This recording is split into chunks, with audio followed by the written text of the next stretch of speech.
उसी को याद करें, उसी का ध्यान करें,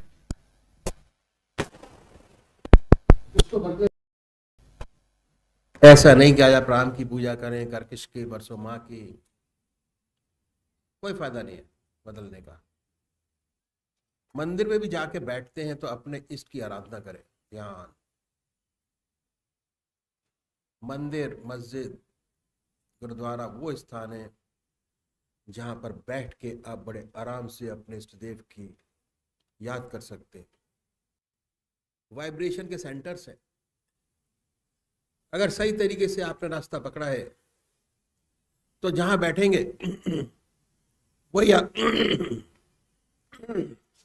वही आपके लिए वाइब्रेशन का सेंटर बन जाएगा।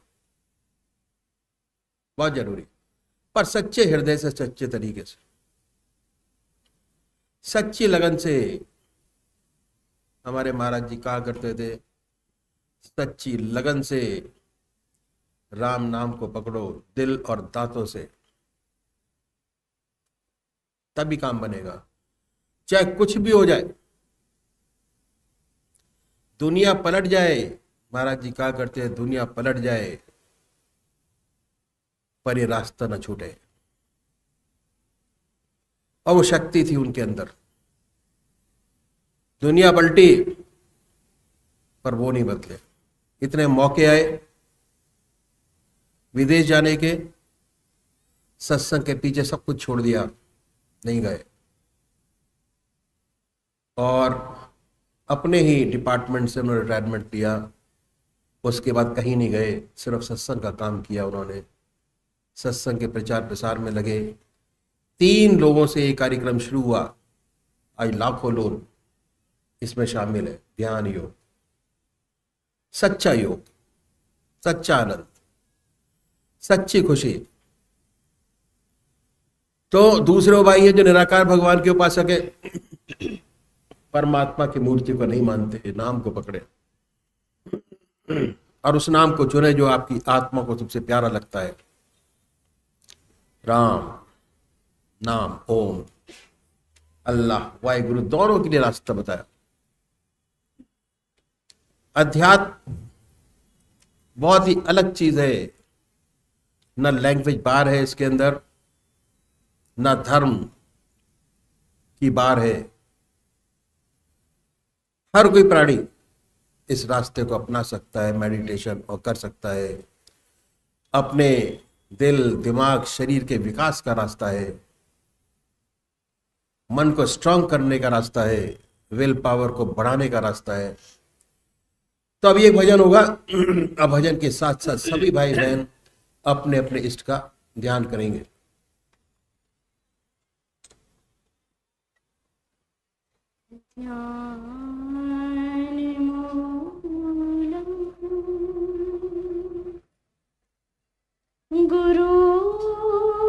गुरुर्मूर्ति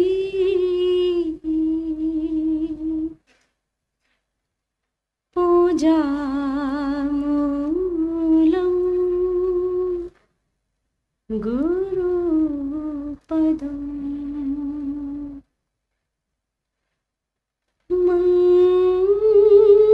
मंत्रमूलम गुरोर्वाक्यम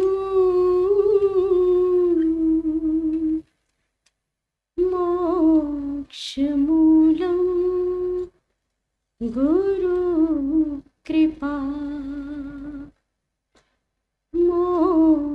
मोक्षमूलम गुरु कृपा दया क्या एकम है हे गुरुदेव प्यारे जो चरणों में तेरे ठिकाना मिला है। बड़े भाग्यशाली वो है तेरे बंदे जिन्हें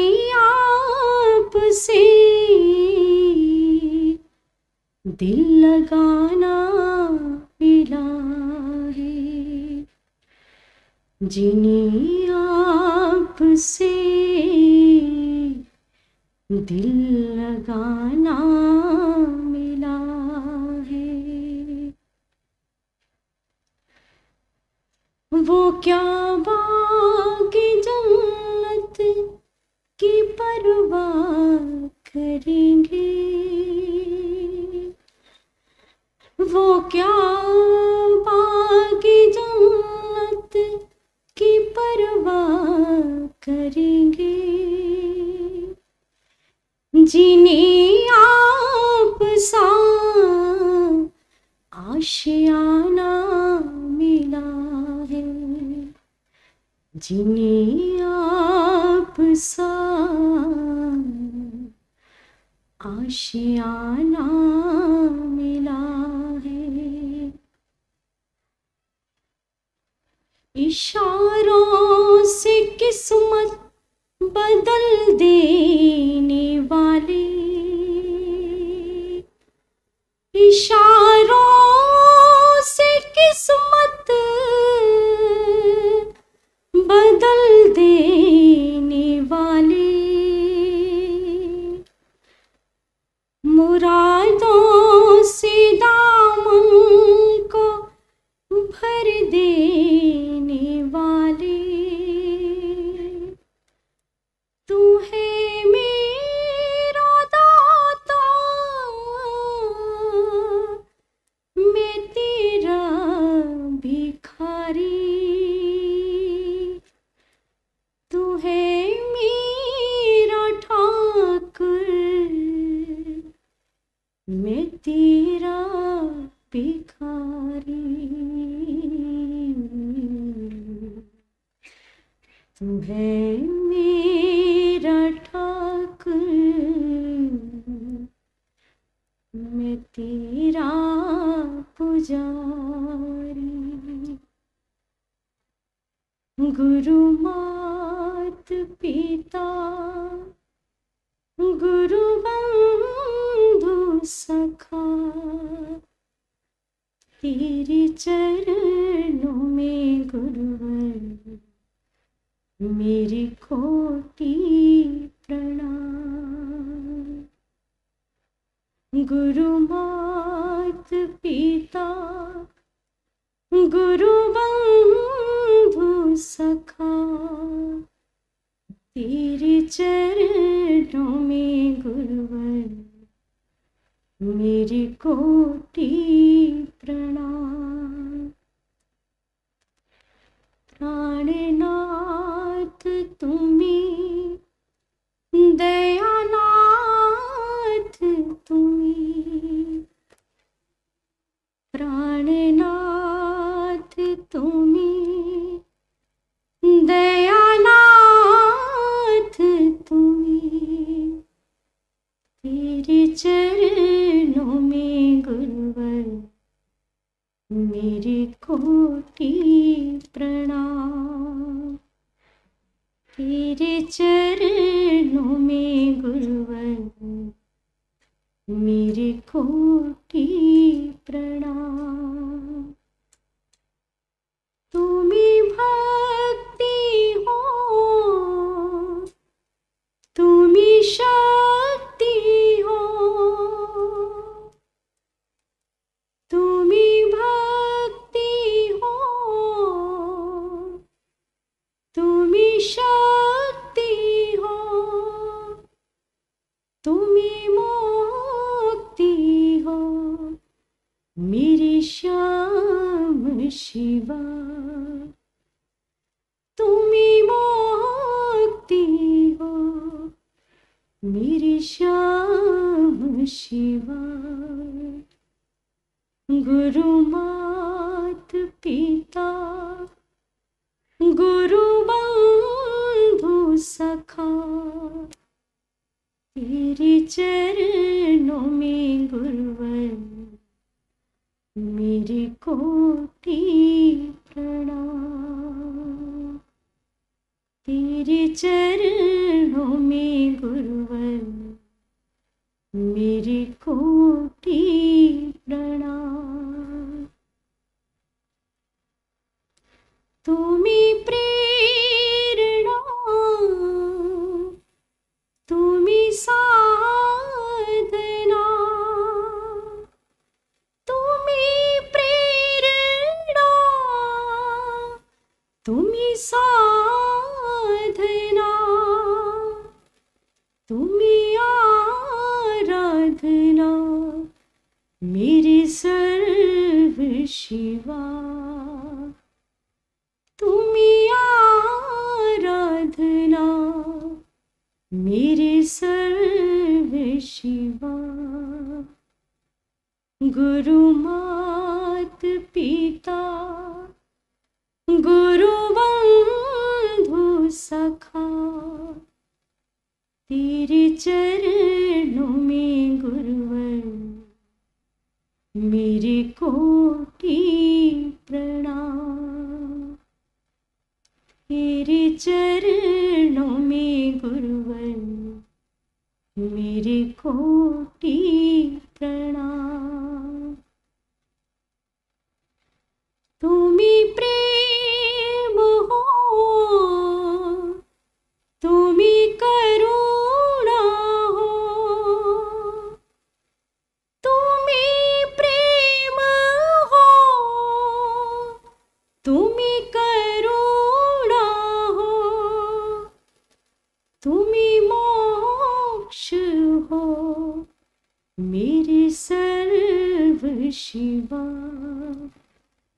तुम्ही मोक्ष हो, मेरे सर्व शिवा। गुरु मात पिता, गुरु बंधु सखा, तेरे चरणों में गुरुवर, मेरे कोटि प्रणाम। तेरे चरणों में गुरुवर, मेरे कोटि प्रणाम। प्राणनाथ तुम्ही, दयानाथ तुम्ही,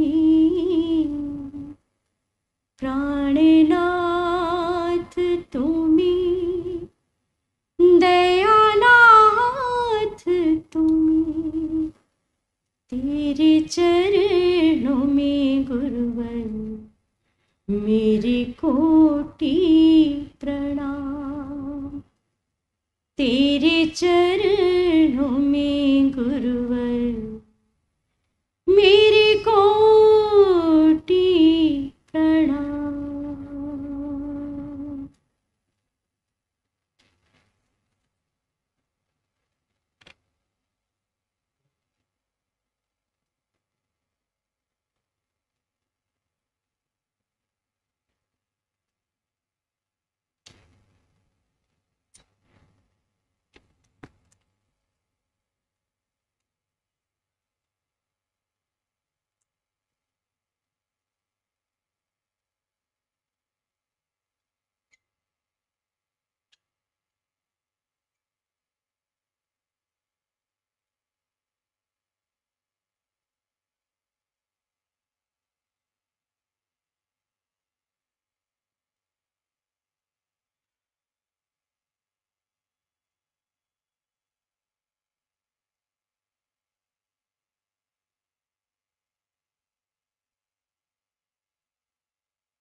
अब तक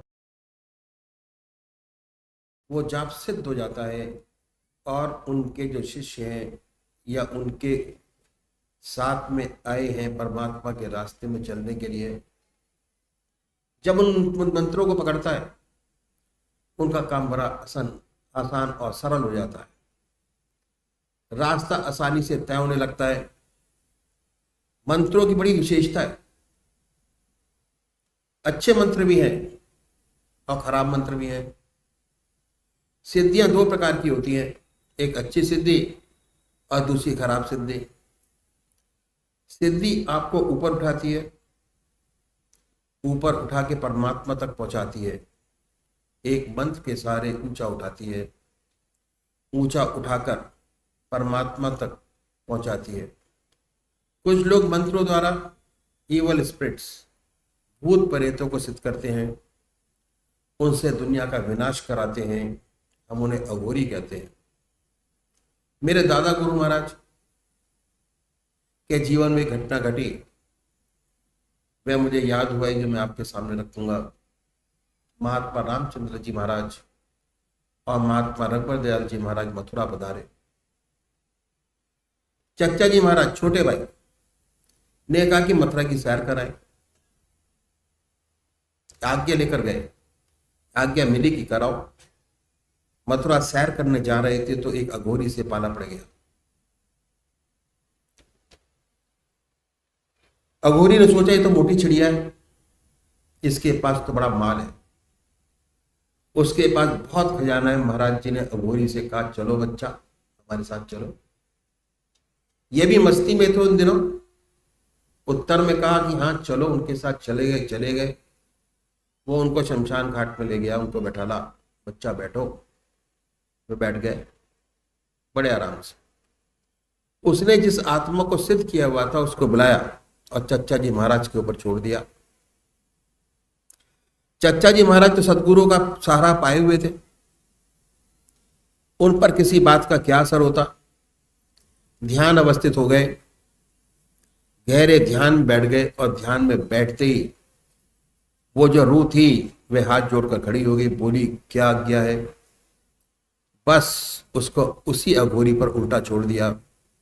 वह नाचा नाचा फिरता रहा, हाथ जोड़े, पैर पकड़े, बचाओ बचाओ। जब बड़ा रोया गिड़गिड़ाया तब महात्मा जी ने उसे क्षमा किया और कहा कि आइंदा ऐसी हरकत कभी ना करना, और उस आत्मा को आजादी दिलाई और वह भी बंधन से छूट गई। जब वापस पहुंचे तो लालाजी महाराज ने सब जान लिया और उन्होंने बहुत डांटा कि तुमने क्या किया, क्या ये हमारा काम है? ये तमाशा दिखाने का काम हम लोगों का नहीं है। कान पकड़ो और गाल पर चपत लगाओ कि आइंदा ऐसा कभी नहीं होगा। कान पकड़वाए, गाल पर चपत लगवाई। तो ये अंतर है मंत्रों की किस्म का, जो हमारे बुजुर्गों ने बताया नहीं बल्कि प्रैक्टिकल करके दिखाया। अध्यात्म में मंत्रों की बड़ी आवश्यकता पड़ती है, उसे कहते हैं बीज मंत्र। बीज मंत्र देने वाले बहुत से होते हैं, बहुत से गुरु हैं जो आपको ₹1.25 की माला दे देते हैं और कहते हैं कि भाई बजते जाओ सीताराम सीताराम, उसे से तुम्हारा कल्याण हो जाएगा। और कहते हैं कि गुरु की सेवा करते रहो, सारी जिंदगी माला रटते रटते हो जाती है, फायदा कुछ नहीं होता। ऐसे भी हैं। अब अध्यात्म सच्ची तरक्की करने के लिए दो विशेष बातों की जरूरत होती है। खेती को सफल बनाने के लिए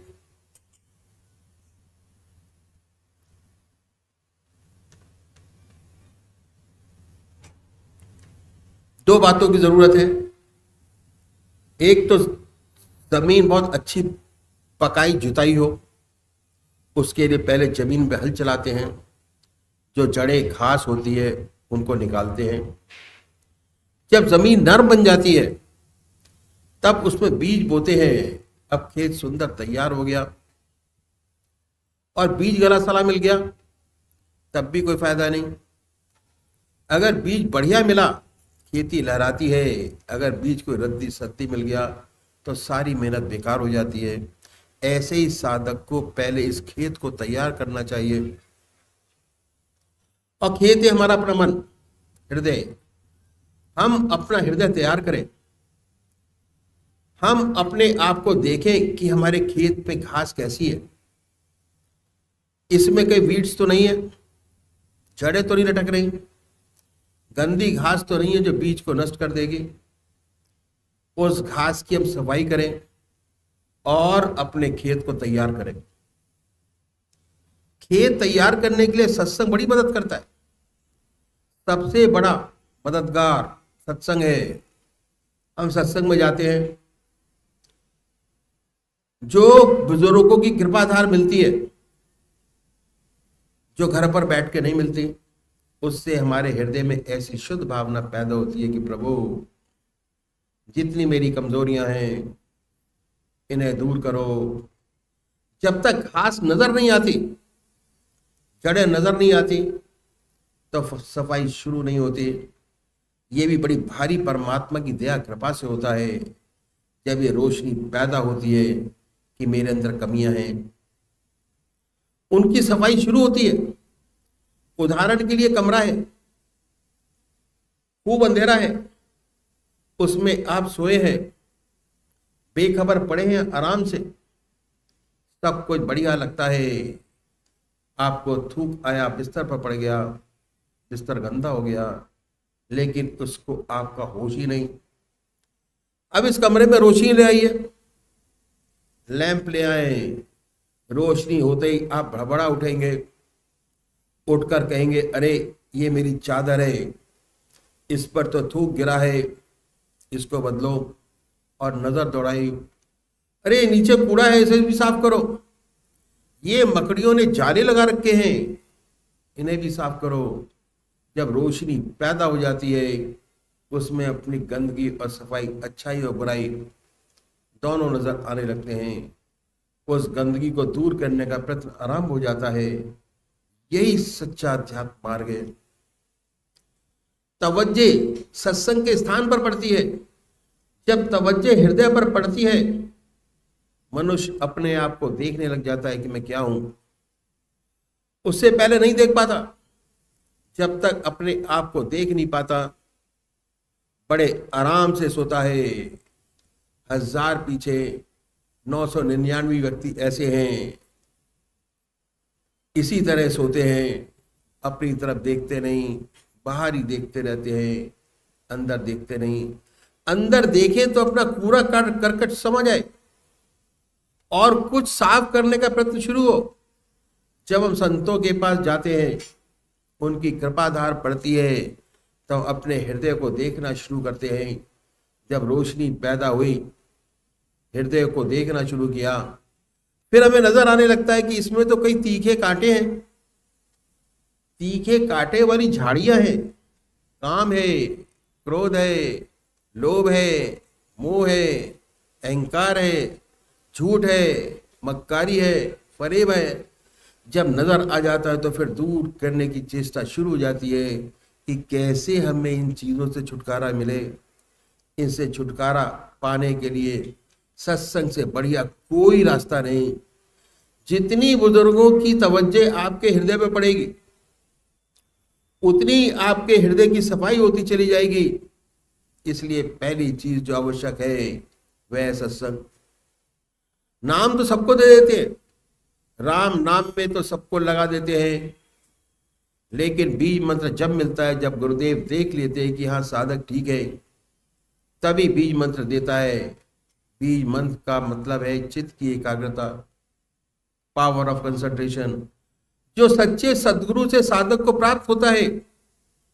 जब हृदय जाग जाता है, हृदय प्रेम से भरपूर हो जाता है, हृदय में प्रेम का जज्बा पैदा हो जाता है, भगवान की सच्ची भक्ति पैदा हो जाती है, तो फिर वह साधक लग निपट जाता है सच्ची आध्यात्मिक उड़ान के लिए। जैसे खेत के लिए अच्छे बीज की आवश्यकता है, वैसे साधक के लिए भी आवश्यक है कि बीज मंत्र किसी अच्छे परागत सदगुरु द्वारा ही प्राप्त हो। अगर बीज खराब मिल गया तो उसका कोई फायदा नहीं।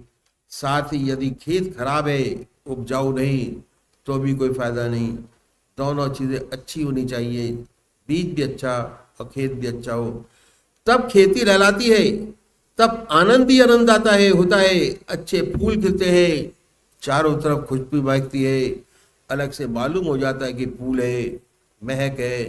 तो ये आवश्यक है कि बीज मंत्र समर्थ सदगुरु से प्राप्त हो। ये बीज मंत्र नहीं कि कह दिया कि सीताराम कहे जाओ, माला लेकर ओम ओम करते रहो, कुछ नहीं। असली बीज मंत्र तो वह है जो आपके चित्त को एकाग्रता प्रदान करता हो। आप हजारों कोशिश कर लीजिए, अपने आप करने से एकाग्र नहीं होता, क्योंकि जन्म जन्म से वहरमुखी है। कोई शक्ति उसको एकाग्र कराती है, अन्यथा संभव नहीं। हजार कोशिश करिए, आप सर पटक के रह जाएंगे, चित्त एकाग्र नहीं होगा, विचार आते रहेंगे। इसलिए प्रमाणित है कि भगवान कृष्ण नाग को जब तक ना नथ लें वह अपना जहर नहीं छोड़ता। ये मन भी विषधार जैसा है, जब सदगुरु इसके ऊपर अपनी सवारी नहीं करता तब तक विष देता रहता है। तो मौका दीजिए अपने सदगुरु को कि वे इसकी पूर्णता सफाई करे, और जो बढ़िया सच्चा बीज है वे आपके हृदय में डाल दे, जिससे परमात्मा का प्रेम, ईश्वरी भक्ति, निरंतर उसकी याद आपके दिल में पैदा हो जाए। चलते फिरते भी उसकी याद हो, खाते पीते भी उसकी याद हो। बगैर उसकी याद के चैन न आए। जब मन वहां से हटे तभी आंखों में विरह के आंसू आ जाए कि ये क्या हो गया, ऐसी लगन आप में पैदा हो जाए। इसलिए जिस मन से चित्त की एकाग्रता हासिल होती है, जो मन ऐसे सच्चे सदगुरु से प्राप्त होता है, उसी को बीज मंत्र कहते हैं। जब तक चित्त एकाग्र नहीं होता तब तक आपको बीज नहीं मिला। जब बीज मंत्र आपको प्राप्त हो जाएगा, जैसे ही आप जिह्वा की नोक तालू से लगाएंगे, फौरन ध्यान बनेगा, ऑटोमेटिक ध्यान बनेगा। हमें अपने खेत को अच्छी तरह जुताई करके उसमें से जड़ व घास निकालकर मुलायम करके उसकी कठोरता कट्टरता को निकालकर हृदय मुलायम करना है। जब हम शुद्ध हृदय से अपने गुरु के सामने जाएंगे, वह उसमें सुंदर बीज डालेगा जो फूलेगा, फलेगा, अच्छे फल मीठे लगेंगे। आध्यात्मिक क्षेत्र में सबसे बड़ी प्राप्ति है बीज मंत्र।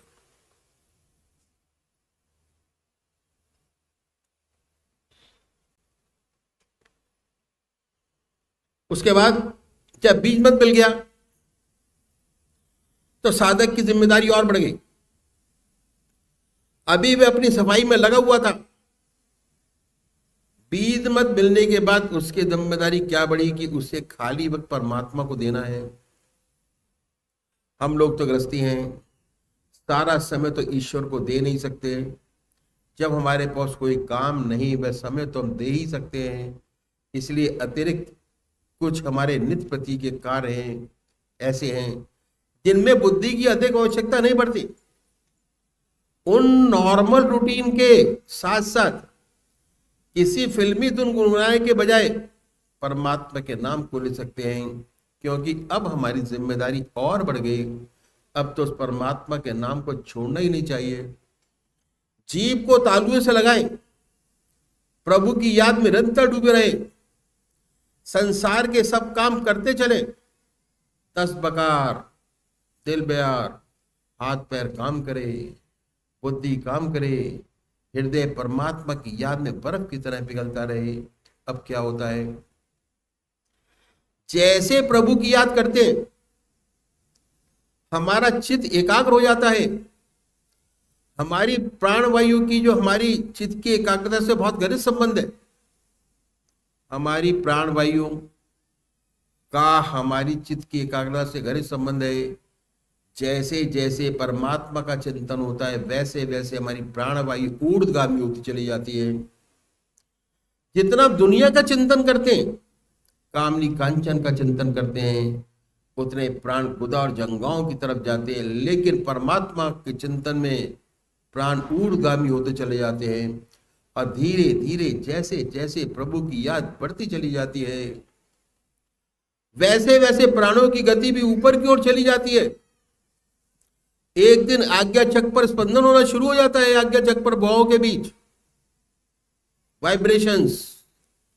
ध्यान हृदय पर करते हैं और ध्यान लग जाता है आज्ञा चक्र पर। ऐसी स्थिति में हमें आज्ञा चक्र पर ही ध्यान करना चाहिए। लेकिन इस ध्यान की जो विशेष बात पैदा होने वाली है उसको गौर से सुनिए। हमारा मस्तक स्पंज की तरह है। जैसे स्पंज होता है वैसे ही है, उसमें बहुत से छेद हैं। डॉक्टर लोग बेहतर जानते होंगे। मेरे ख्याल से हजारों नर्व्स हैं, उनमें अनगिनत नर्व्स हैं, उनमें छेद भी हैं, स्पंज की तरह बताते हैं। अब हमारे हृदय पर जिन बातों का गहरा असर पड़ता है उनकी याद हमारे मस्तिष्क पर इम्प्रिंट हो जाती है। तब से मेमोरी का छेद दिमाग में बन गया। अब क्या है, ऐसी बहुत सी हमारी मेमोरी के छेद बनते रहते हैं, कुछ मोटे, कुछ छोटे, कुछ बड़े, कुछ छोटे। बचपन की सारी बातें हमें याद नहीं है, परंतु कोई कोई ऐसी बात है जिसका असर हमारे हृदय पर गहरा पड़ा हो, वह हमेशा याद रह जाती हैं। जिसका गहरा संस्कार बना, उतना गहरा छेद आपके मस्तिष्क में बना, उसकी मेमोरी स्टोर हो गई। कभी कभी फ्लेयर अप हो जाती है, हमें पता लग जाता है कि याद आ जाती है उसकी जो छोटी बातें थी, जिनका हल्का संस्कार बना, वह सब भूल गए, उनका ध्यान ही नहीं। अब क्या है, जब राम नाम हृदय से लेते, संस्कार हृदय से याद करने से बनते हैं और हृदय पर वह संस्कार बनता है। संस्कार हमारी आंखों से बनता है, जिह्वा से बनते हैं। ज्यादातर संस्कार हमारी आंखों से बनते हैं। जैसे सेवक ने बताया कि जितना संस्कार गहरा बनता है उतनी उसकी मेमोरी स्टोर हो गई होती चली जाती है। जब हम हृदय से परमात्मा की याद करते हैं तो दिमाग में धीरे धीरे प्राणों की गति के साथ साथ जाप चलता रहता है। एक क्षण को भी उसका भूलते नहीं। धीरे धीरे हमारी प्राण वायु ऊपर मस्तक में बैठती है, पूरे सल पर फैलती है, याददाश्त के छिद्रों को बड़ा करती चली जाती है। और एक दिन ऐसा आता है कि ये याद बड़ी परिपक्व हो जाती है, तो हमारे मस्तिष्क में चोटी के स्थान के आर पार छेद हो जाता है। हिरण्यगर्भ अंडे जैसी शक्ल की चीज हमारे मस्तिष्क में ही है। ये छेद इस अंडे के आकार को आर पार कर हो जाता है और फिर प्रत्यक्ष अनुभव होता है। बड़ी आनंदमय मीठी मीठी बूंदें यहाँ से चोटी के स्थान से कमर में पीछे गर्दन से होती हुई टपकती हैं। कमर के बीच में इन अमृत बूंदों के टपकने से बड़ा आनंद आता है। जब बूंदें टपकती हैं तो रोंगटा रोंगटा शरीर का खड़ा हो जाता है। संसार के किसी भी भोग में इतना आनंद नहीं जितना इस बूंदों को टपकने में है। इस बूंद को टपकने की एक विशेषता है, ये ताल के साथ इक्वल इंटरवल टपकती है। अगर एक बूंद टपके 30 सेकंड बाद दूसरी, 30 सेकंड बाद तीसरी, इन बूंदों के टपकने से सारा शरीर प्रकाश और आनंद से भर जाता है। शरीर का रोंगटा रोंगटा खड़ा हो जाता है। ऐसी सुंदर अवस्था प्राप्त होती है। कबीर साहब बगैर पढ़े लिखे थे, लेकिन उनकी विद्या बड़ी प्रैक्टिकल थी। अनुभवी संत थे। उन्होंने इस अवस्था का बड़ा सुंदर वर्णन किया है। उन्होंने कहा है कि चुवत अमीरस भरत ताल, जहां शब्द उठत आसमानी हो, सूरज समानी सिंध में नई कुछ जात बखानी हो। चुवत अमीरस, अमृत रस की बूंदें टपकती हैं। अमृत रस से ज्यादा आनंद वाली कोई चीज नहीं।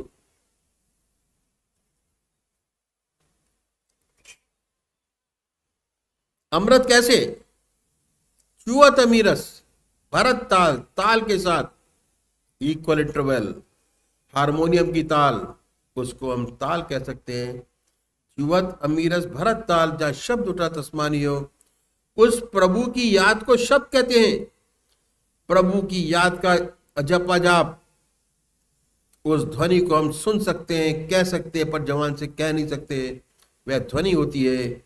शब्द उठा आसमानी हो, ये शब्द हमारे हर अंग से, हर छेद से होता हुआ मालूम होता है। इतनी सुंदर अवस्था बनती है। इसके आगे कहते हैं कि सूरज समानी सिंध में नई कुछ जात बखानी हो। मन ऐसा एकाग्र होकर रह जाता है, अपने इष्ट पे मन ऐसा एकाग्र हो जाता है कि हटा ही नहीं हटता, कोशिश करने से भी नहीं हटता। मन का स्वरूप एक अगाध समुद्र का हो जाता है, प्रत्यक्ष अनुभव हो जाता है कि मन एक अगाध समुद्र है। और समुद्र कैसा? वेवलेस, जिसमें लहरें नहीं, शांत, इन्फिनाइट, जिसका कोई और छोर नहीं। ऐसा स्वस्थ मन तैयार हो जाता है। आगे कहते हैं कि नहीं कुछ जात बखानी हो। ये आनंदमय अवस्था का शब्दों में बयान किया ही नहीं जा सकता। अनुभव की चीज है, अनुभव कर सकते हैं इस अवस्था का। शंकराजी महाराज ने इस अवस्था का वर्णन करते हुए लिखा है कि अमृत रस की वर्षा होती है और रोशनी पैदा होती है, सूर्य जैसी रोशनी, प्रकाश पैदा होता है। लेकिन अमृत बरसे और अग्नि कैसे पैदा हुई, वास्तव में अनुभव वाली बात है। जब पूर्ण टपकती है अमृत रस की, तो सारा शरीर प्रकाश से भर जाता है, प्रकाश ही प्रकाश नजर आता है। उन्होंने यही बात कही है, ऐसी बात नहीं कि हमारे हिंदू संतों ने ही ये अनुभव किए हों, मुसलमान संतों ने भी इस बात का अनुभव किया। और उसके बाद देखा कि जब दिल को नींद आ जाती है और रूह भी गाफिल होती है, तब मैं अकेला होता हूं और यार की महफिल होती है। दिल सो गया, लीन हो गया परमात्मा में, रूह भी लय हो गई, तब मैं अकेला होता हूं और मेरा प्रिय हमारे साथ होता है, परमात्मा होता है। बीच में ना कोई दूसरा विचार होता है, ना कोई दूसरा ख्याल। ऐसे अनुभव एक और सूफी ने बयान किया है कि कल साहिल वालों से रो रो ये डूबने वाले कहते थे, ये साहिल वालों से रो ये डूबने वाले कहते थे, जो मौज डुबा दे तूफान को वह मौज ही हासिल होती है। जो इस आनंद सागर में डूब गया, सबसे बड़ा किनारा है परमात्मा की प्राप्ति का। परमात्मा की प्राप्ति का इससे बड़ा और क्या होगा। ये अवस्था प्राप्त होती है जब कीलक मंत्र सिद्ध हो जाता है। कीलक मंत्र के माने कील देना। ऐसा अनुभव होता है कि परमात्मा की याद बढ़ती जाती है और एक दिन ऐसा मालूम होता है कि मस्तिष्क में कोई बर में से छेद कर रहा है। साधक घबरा जाता है कि अरे क्या हुआ। अगर सदगुरु का सहारा लिए है तो अभ्यास करता रहता, नहीं छोड़ता।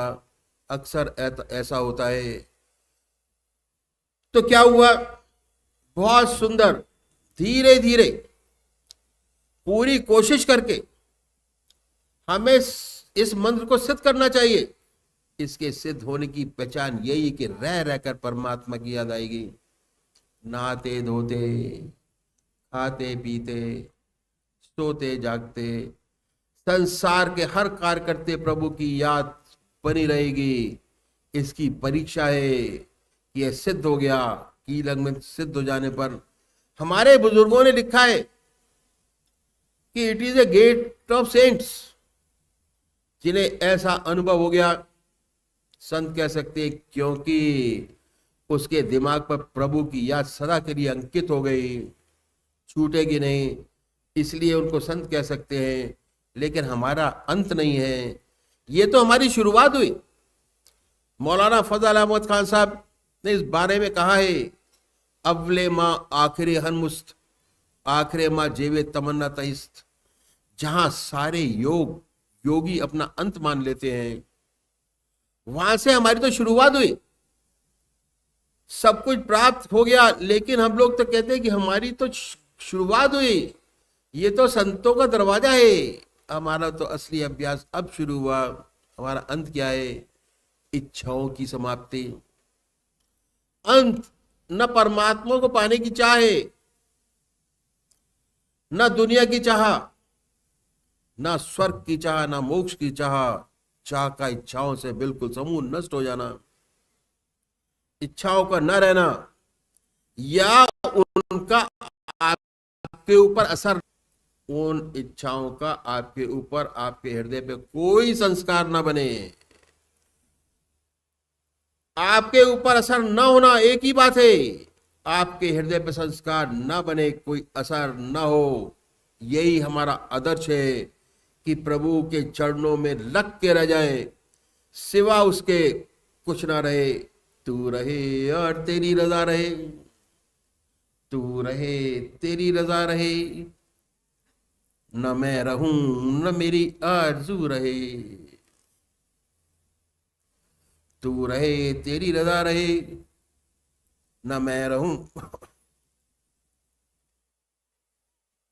न मेरी आरज़ू रहे, तू ही तू रहे, मेरी सारी इच्छाएं तेरे में विलीन हो जाए,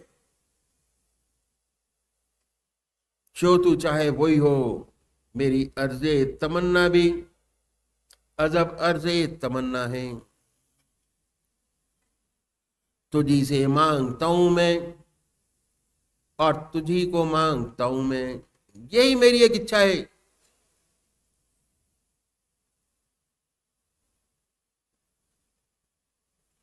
यही मेरी एक इच्छा है कि सिवा तेरे कुछ नहीं चाहिए, सिवा तेरे चरणों को किसी चीज की आवश्यकता नहीं है, ना ही मैं चाहता हूं, लेकिन तेरे चरणों की रज मिलती रहे, वह मुझसे न छिने। ऐसा सच्चे भक्त का अभ्यास साधन जो भी कुछ आप कहिए वही होता है। गुरुदेव इस बारे में बड़ी सुंदर बात बताया करते थे कि देखो, पूरे प्रोसेस में आनंद ही आनंद है,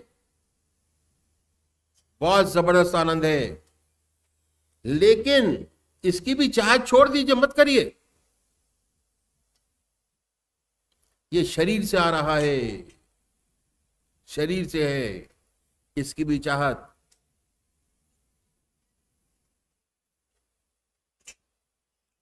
इसकी भी चाहत मत करो। प्राण वायु शरीर में स्पंदन कर रही है, ये प्राण वायु जो डिफरेंट एरियाज में बैठ के आपको स्पंदन और आनंद देती है, उसी से ये आनंद आ रहा है।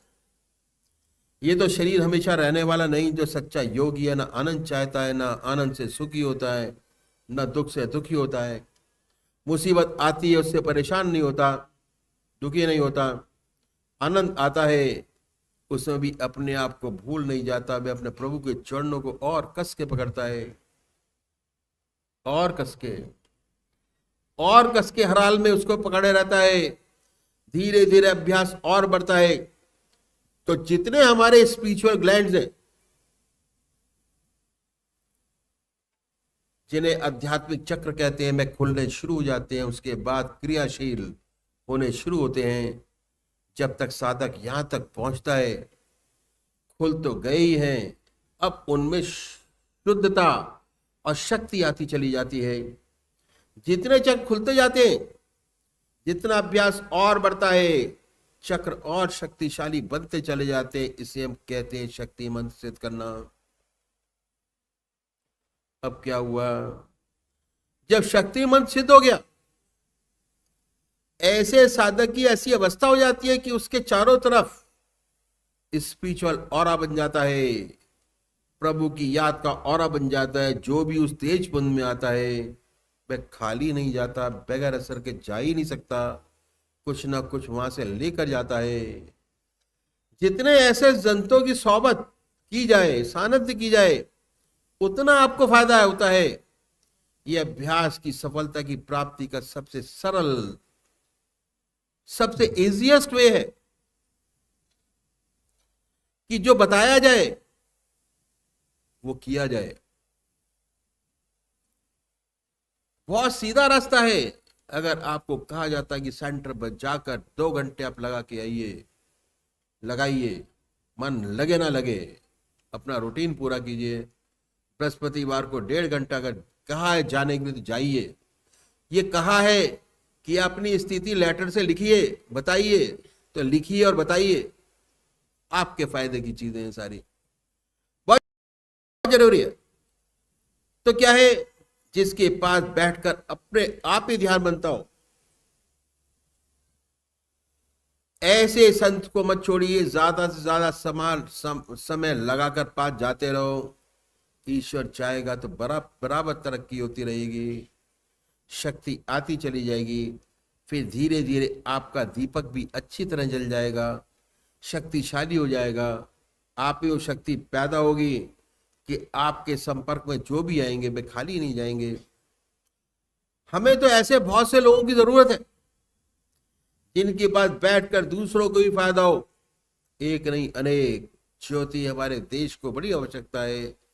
इसलिए लग लिपट कर अपने आध्यात्मिक शक्ति बढ़ाएं, खुद का कल्याण हो, दूसरों का भी कल्याण हो, खुद व खुद इतनी शक्ति आप में आ जाए, जहां बैठे जिससे बात करें वो आपकी तरफ आकर्षित हो, आप में आकर्षण शक्ति पैदा हो जाए, एक मैग्नेटिज्म पैदा हो जाएगा। और ऐसे साधक को अनुभव होता है कि कोई चुंबकीय शक्ति दांतों मसूड़ों को खींच रही है। स्पष्ट मालूम होता है मैग्नेटिक पावर हमारे अंदर है। आपको ऐसा मैग्नेटिज्म पैदा करना है ताकि अपना भी कल्याण करें, अपने परिवार का कल्याण करें और समाज का कल्याण करें। ये 3 मंत्र सिद्ध करने से पहले बीज मंत्र के काबिल बने, अपने आप को बनाइए। और जब तक चैन ना लें, जब तक चित्त की एकाग्रता आपको हासिल ना हो जाए, ये मैंने बताया। यहाँ नाम तो सबको दे देते हैं, वह तो बहुत जरूरी है। राम नाम से लगाना, सात्विक व्रति से लगे, नहीं तो कैसे होगा। लेकिन फील्ड बनाना साधक का काम है। फील्ड बनाकर चित्त की एकाग्रता हासिल हो जाए, तब समझिए कि बीज मंत्र अब मिला। पता चल जाता है कि बीज मंत्र कब मिला, कैसे हुआ, छिपा थोड़ी रहता है। आपको पूजा के माध्यम से चल जाता है, उपदेश के माध्यम है, दीक्षा है, कई बहुत सारी बातें हैं। उनसे ये अंदाज हो जाता है कि हमारी स्थिति क्या है। हमें अपनी तरक्की करनी है, बीज मंत्र से कीलक मंत्र बनाना है। ऐसा कील दे प्रभु का नाम, हर समय उसकी याद बनी रहे, एक क्षण को भी उसकी याद से खाली ना जाए। हर काम हम कर रहे हैं उसमें ईश्वर की याद हो, जरा मन हटे फौरन ईश्वर की याद।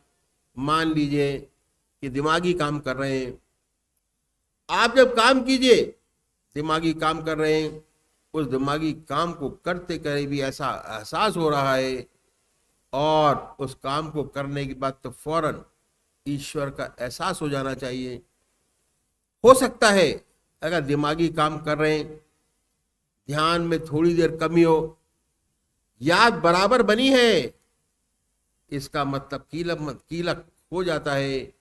तो याद भी कभी गायब नहीं होती, चाहे दिमागी काम हो या शारीरिक काम हो, कैसा भी काम बराबर याद बनी रहती है। ये हमारे लिए अध्यात्म के रास्ते बहुत आवश्यक है। मैंने आपके सामने मंत्र रखे, बीज मंत्र, कीलक मंत्र, शक्ति मंत्र, कैसे अपने अंदर में शक्ति पैदा करे, अट्रैक्शन पैदा करे, जिससे दूसरे आकर्षित हो, आकर्षित होकर उनमें भी सद्भावना पैदा हो, भक्ति भाव पैदा हो, परमात्मा का प्यार पैदा हो, ईश्वर की ओर आगे बढ़े। बीज मंत्र, कीलक मंत्र और शक्ति मंत्र से आगे और भी स्टेजेस हैं। पहले हम यहां तक तो कर लें, उसके बाद आगे की बात करेंगे। पहले खुद का कल्याण करें, फिर औरों का कल्याण करना शुरू करें, फिर और भी अवस्थाएं प्राप्त होती है। मैंने आपके सामने 3 मंत्र रखे।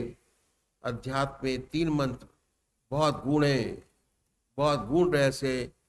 जैसे मैंने आपको बताया, बहुत सी चीजें हैं, बहुत से जाप हैं, हमारे बुजुर्गों ने सिद्ध किए। अगर उन जापों को अपनाते, हमारा काम जल्दी बन जाता है। और अगर इधर उधर जाते, उसका कोई फायदा नहीं होता, कोई फायदा नहीं।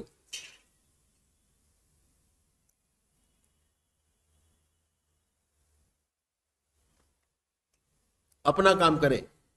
जब बीज मंत्र मिल गया तो क्या हुआ, आध्यात्मिक बच्चा पैदा हो गया। इस बच्चे को खुराक चाहिए। पैदा हुए बच्चे को अगर उसकी माँ का दूध मिलता है तो वह निरोग फलता फूलता नजर आता है। कहीं माँ का दूध नहीं मिला या गाय का सूखा दूध पिलाया तो सही तंदुरुस्ती नहीं रहती। ऐसे ही जिस सदगुरु से आपको बीज मंत्र प्राप्त हुआ, जिससे आध्यात्मिक जीवन मिला है, उसी के दूध से पलोगे तो ज्यादा अच्छा रहेगा। ठीक है या नहीं? कहने का मतलब ये है कि इधर आधर भटकने से दूध में किरकिरापन मिल जाएगा, तरक्की नहीं होगी। इसलिए बीज मत जिससे मिला है उसी के बताए हुए मार्ग पर चलोगे और ठीक से अभ्यास करोगे तो आपको विशेष लाभ होगा, विशेष अनुभव होगा। अगर इधर आधर भटकेंगे तो बहुत सी चीजें मिल जाएंगी, शायद उतना लाभ ना हो पाए, उतना जल्दी ना हो पाए जितना ऐसे साधक को होता है जो जन्म देने वाली माँ के दूध से ही सेवन करते हैं। इस सेवक के गुरुदेव कहा करते थे कभी कभी कि सबसे बड़े मूढ़ मत, सबसे भले मूढ़ मत, जिन्हें न व्यापे जगतगत, जिनको जगतगत व्याप्ति नहीं, व्याप्ति है, जितने जिनको जगतगत व्याप्ति है वह भ्रम में ही रहते हैं, कभी ये तो कभी वो, कुछ नहीं कर पाते। जो मूढ़ मत है कम से कम लगा तो रहता है, लगा है उसे अनुभव भी हो जाता है, भक्ति भी प्राप्त होती है, ज्ञान भी प्राप्त होता है। अक्सर गुरुदेव कहा करते थे और एक बड़ी सुंदर बात करते थे कि हमें अपना पात्र बनाना चाहिए, अपने हृदय को मुलायम बनाना है। हमारा हृदय को मुलायम बने, कठोर ना रहे। वे कहते थे कि गुरु बेचारा क्या करे, जब हृदय भया कठोर, नौ नेजे पानी चढ़ा तब भी ना डूबी कौर। अक्सर कहते थे। किसी ने कहा महाराज जी 10 साल हो गए हमारा मन ही नहीं लगता। कि भैया बहुत बड़ी इस सेवा के अंदर त्रुटि आ गई है जिसकी वजह से आपका मन नहीं लगता, आपका अभ्यास ठीक नहीं चलता, आप सत्संग में नहीं जाते, ये मेरी कमी है, मेरी शिक्षा में कमी रह गई है। अक्सर ऐसा करके उसको टाल दिया करते थे कि भैया है मैं कोशिश करूंगा अपनी कमी दूर करने के लिए। वो कहते थे कि गुरु बेचारा क्या करे, जो हृदय वह कठोर, नौ नेजे पानी चढ़ा तब भी ना डूबी कौर। गुरु तो वर्षों करता रहता है, उसका असर नहीं हुआ तो उसको असर नहीं हुआ साधक को। ये सारी बातें हैं, बड़ी सुंदर बातें थी, बड़ी प्यारी बात और मतलब की करते थे, एकदम प्रैक्टिकल। एक और बात कहा करते थे कि ये तन विष की बेलरी, गुरु अमृत की खान, शीश दिए जो गुरु मिले तो भी सस्ता जान। ये तन विष की बेलरी, गुरु अमृत की खान, शीश दिए जो गुरु मिले तो भी सस्ता जान। ये अक्सर दोहराया करते थे और जब कहते थे तो उनकी आंखों में आंसू आ जाते थे। उन्हें अपने गुरु में इतनी श्रद्धा, इतनी भक्ति थी, उनका नाम लेते, गुरु का नाम लेते ही आंसू टपक जाते थे, आंखों में पानी लग जाता था। इतना उनका हृदय अपने गुरु के प्रति प्रेम था, श्रद्धा थी, विश्वास था। ये बातें साधक के लिए बहुत आवश्यक है, जो मैंने आपके सामने रखी, बहुत जरूरी है। जिस माता ने आपको जन्म दिया उसके दूध का ही सेवन करो। तीसरी बात क्या है? भगवान की याद में भोजन करें। कल भी मैंने आपको बताया था, जो प्रैक्टिकल यहां करके जाएंगे घर जाके वही चीज शुरू होगी। अगर यहां आप करके नहीं जाएंगे तो घर जाके शुरू कर ही नहीं सकते आप। भगवान की याद में भोजन करिए, परमात्मा की याद में खाएं। कोई चीज बगैर परमात्मा की याद के ना खाएं, ना पिएं।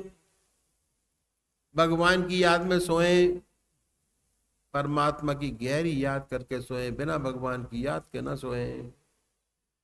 पेट भर के ना खाएं। अगर 4 फुलके की भूख है तो 3 ही खाएं, 1 फुलका कम खाएं। व्रत रखना आसान है। कहा करते थे कि व्रत रखना जो है बहुत आसान है। व्रत रखा जा सकता है, हठ योग है व्रत रखना। योग की परिभाषा है, हठ योग है कि नहीं खाना। पर कम खाना बहुत मुश्किल है।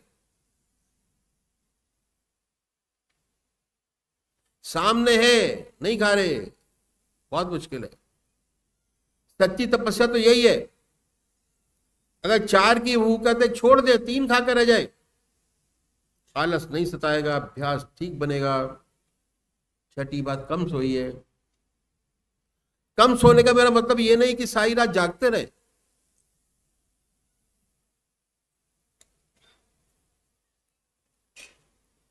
नहीं नहीं, ऐसा ना हो कि आलस में पड़े रहे।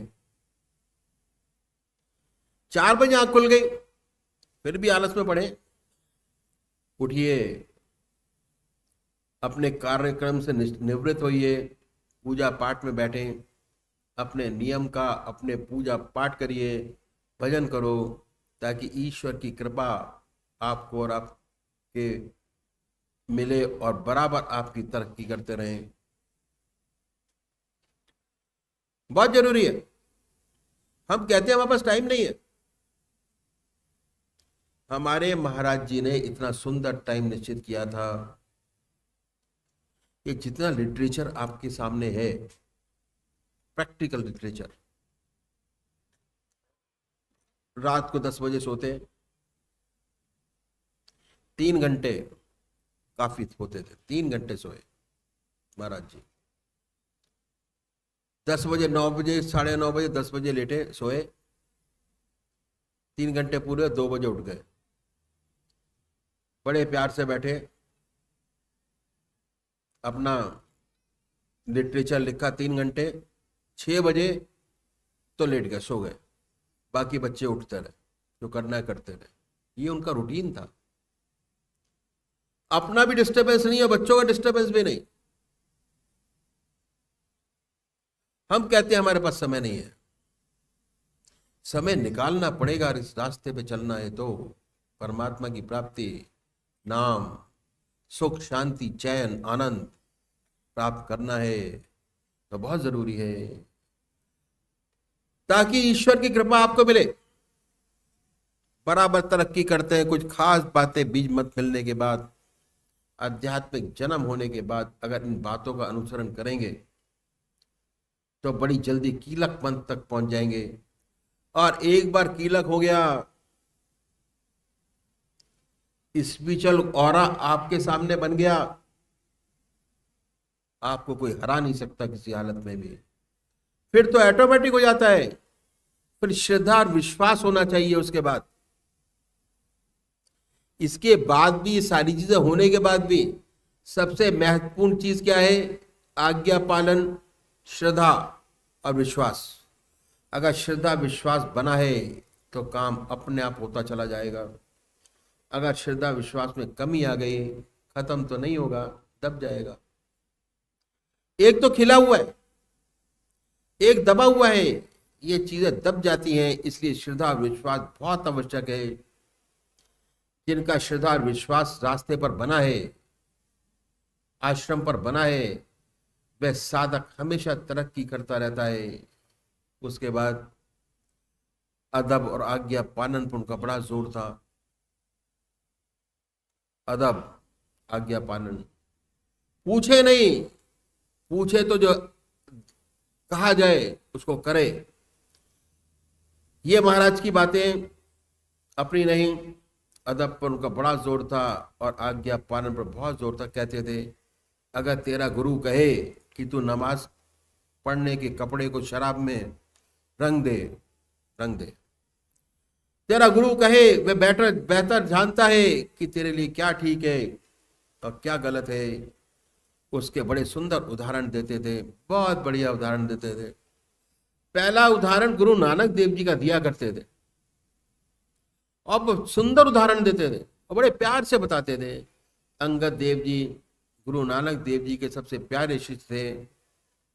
उनके यहाँ बहुत अच्छे अच्छे साधक इकट्ठे हुए, सबने बड़ी तरक्की की, कोई नहीं छूटा। लेकिन साथ साथ सबका टेस्ट भी लेते रहते थे। एक रोज गए अपने शिष्यों को लेकर, ऐसे रास्ते से निकले जहां लाल ही लाल पड़े थे, लाल और हीरे, जिन्हें माया की तृष्णा थी उन्होंने खूब बटेरा, लाल हीरे इकट्ठे किए, घर आकर आराम से बैठे। अब सत्संग में जाने की क्या आवश्यकता है, जो चाहते थे वो मिल गया। सत्संग की छुट्टी कर दी। उसके बाद महाराज जी फिर घूमने गए, अपने अन्य शिष्यों के साथ ऐसी जगह पहुंचे जहां बहुत सुंदर सुंदर युवतियां थी, सब शादी करने के लिए तैयार थी। बोले किस किस को शादी करनी है, बहुत से तैयार हो गए, उनकी वहां पर छुट्टी हो गई। कामनी कांचन वाले तो खत्म हो गए, 2 स्टेप किए,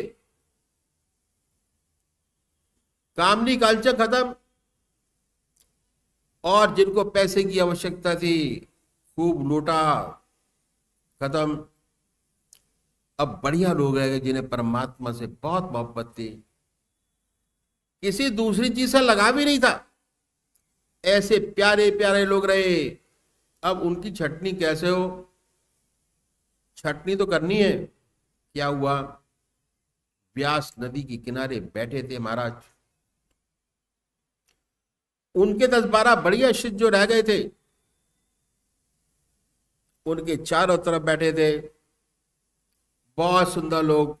उनमें से छटनी कैसे हो, महाराज ने देखा वहां नदी के ऊपर एक लाश बहती हुई नजर आ रही। तो महाराज जी ने कहा कि भाई देखो, मेरा सबसे प्यारा शिष्य वो होगा जो व्यास नदी में कूदे, मुंह से पकड़कर उस लाश को खींच कर लाए, दांतों से उसके कपड़े फाड़े, उस मर्दे का मांस अपने मुंह से निकाल कर मुझे खिलाए। अब तो लोगों की हालत खराब हो गई सुन के, सब चौंक गए। क्या महाराज सटिया गए? महाराज का दिमाग खराब हो गया, उल्टी बातें करने लग गए, ऐसे विचार उनमें आने लगे। महाराज ने एक एक करके इशारा किया, फलाने गर्दन नीची, फलाने गर्दन नीची, इशारा किया गर्दन नीची, और अंगदेव की तरह इशारा किया। तो तपाक से उन्होंने क्या किया, कपड़े उतारे, मारी छलांग, व्यास नदी में कूद गए और दांतों से लाश को पकड़कर खींचकर किनारे पे ले आए। अब गुरु महाराज के सामने लाके पटक दी, दांतों से कपड़ा हटाया, दांत मारा मांस काटने के लिए, मांस तो था नहीं, हलवा था, मुंह में हलवा आ गया, बड़ा ही स्वादिष्ट हलवा। पंजाब में ये होता है कि जिनके बच्चे नहीं होते वे लाश की तरह हलवा बनाकर नदी में बहा देते हैं।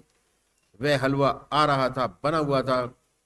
गुरु नानक देव जी ने कहा कि इसमें अब मेरा और तेरा ही हिस्सा है,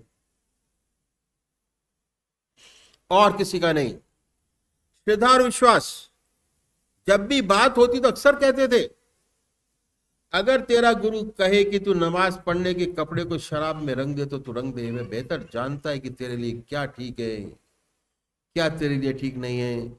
लेकिन ये स्टेज आखिर की है। मैंने तो पहले बता दिया कि सब कुछ जो लोग चुनिंदा है उनके लिए है, सबके लिए नहीं है। पहले बीज मंत्र करें, उसके बाद कीलक मंत्र करें, उसके बाद शक्ति मंत्र करें, सेवा करो, दूसरे को रोशनी दो, प्रकाश पहुंचाओ और अपने आप को बढ़ाओ, ऊंचा करो।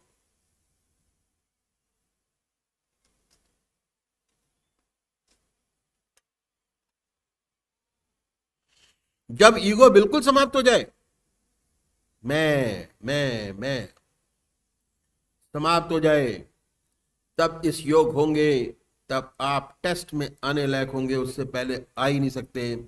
ये बड़ी विशेष बातें हैं जो इस सेवक के गुरुदेव बताया करते थे, मैंने आपके सामने रखी ताकि आप पूरा यहाँ आने का, आश्रम में आने का पूरा फायदा उठा सकें। ये मेरी बातें नहीं, ये मेरे महाराज की बातें।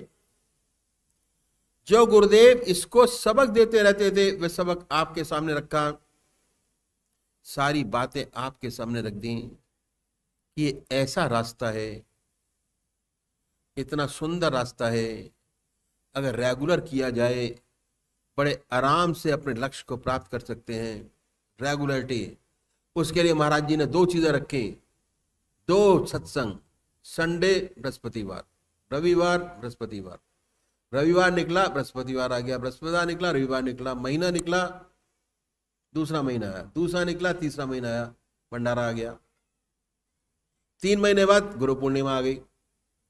उसके बाद दिसंबर का प्रोग्राम आ गया कि कंटिन्यूअस रोटेशन उन्होंने बना के रखा, जिससे भटकाव पैदा ना हो, सच्चे रास्ते पे चलते रहे, आते रहे, मिलते रहे, अपनी बात कहते रहे। महीने में 1 चिट्ठी लिखना बहुत जरूरी है, और लिखते थे, लिखते हैं। ये सारी बातें मेरी नहीं है, हमारे महाराज जी की है जो मैंने आपके सामने रखा। एक बात और सबक दिया करते थे, और वो भी समझना बहुत जरूरी है। क्या ये रेत के लड्डू हैं, लड्डू रेत के हैं, जो खाए तो पछताए, ना खाए तो पछताए। एंड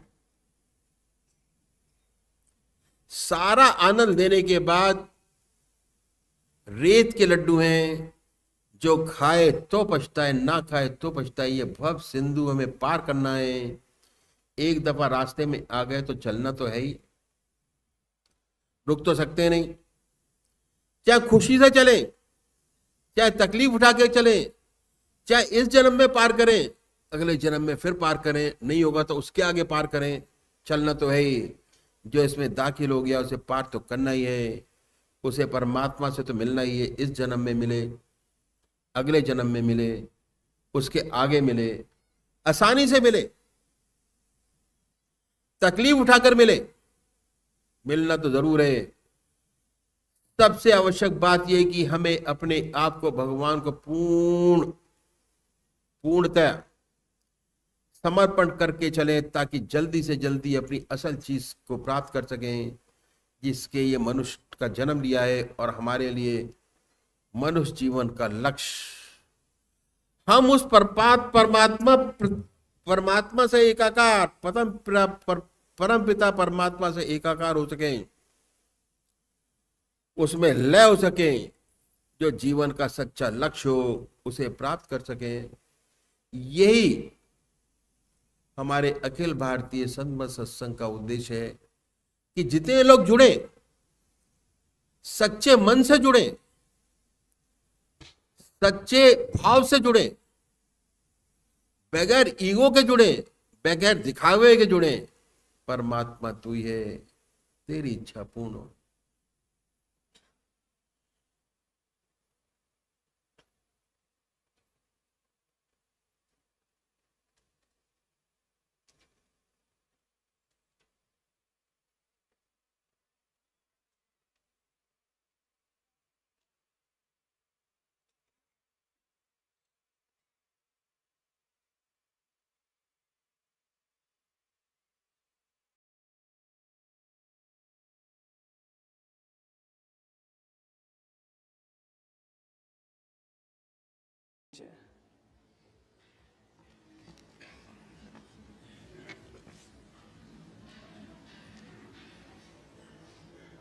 हे दीनबंधु दयालु भगवान, दुख भय संशय हरन, जगमोह जाल कराल है।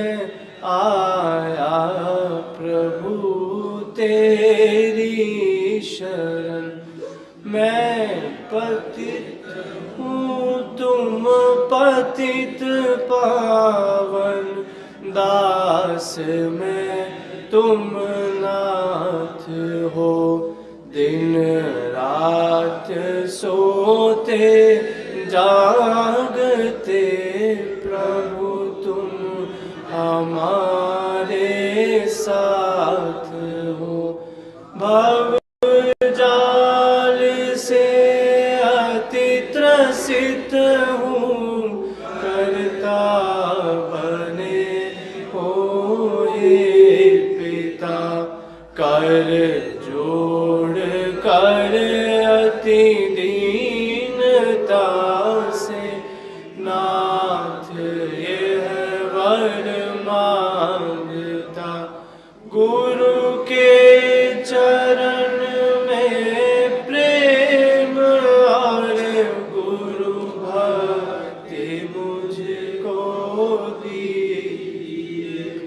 श्रद्धा बढ़े गुरुदेव में, ऐसा अनुग्रह कीजिए। सर्वस्व अर्पण कर सकूं, प्रीति बढ़े गुरुदेव पर। जो ही भूमि पर गुरु चरण हो, आंखें बिछाऊं गौर कर। बोलूं तो गुरु चर्चा करूं, और मौन पर गुरु ज्ञान हो। सोते में गुरु का स्वप्न हो, जगते में गुरु का ध्यान हो। पापी अधर्मी कुटिल कामी, जानते आश्रय दिया। रहवासी गुरुदेव जी, निज दास मुझको कर लिया। अंतिम विनय है आपसे, पूरण गुरु पूरण पिता। नव चरण पर हो शीश, जिस दिन प्राण हो तन से